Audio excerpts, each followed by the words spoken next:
Literacy overview. The goal of reading is to understand what is written.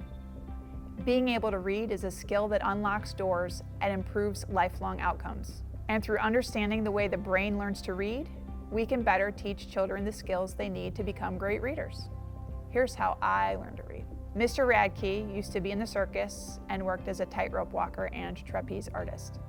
How he came to be the teacher of phonics in my elementary school, I don't know.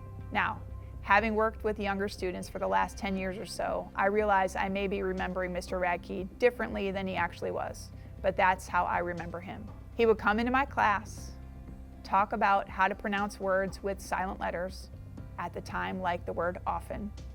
I also remember a couple of occasions where he would put training videos for speed reading on a projector in the room, and we were supposed to not move our heads, only our eyes, and try to read the words that were unmasked on the screen, and then answer questions about what we read.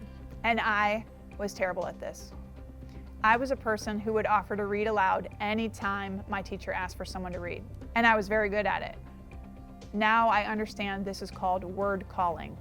I was very good at word calling. My problem was I did this without thinking at all about what I was saying. I could read an entire paragraph out loud and not have a single clue about what it said. I had an attention and my mind was always focused on 1,000 things happening someplace else. I didn't connect words written on a page with something that could give me information about the things I loved, or help me answer a question I had, or excite me about learning. So I never read for enjoyment. I more liked going outside to play. Yes, I eventually learned to focus on what I was reading, to get information, to answer questions in school, and I would read when told to by a teacher, but I never finished a book, not a single book, reading it from cover to cover until I was in college. And that was a shame, because I'd missed years of books I would have loved. And I know that because I read many of them later.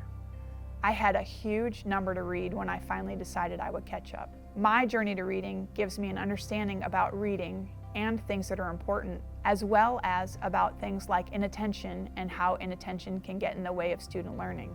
The problem of inattention has become a much bigger problem in schools, as many students battle with inattention. And we'll talk about that a little bit later. In the next part of the class, we're going to break down how children learn to read.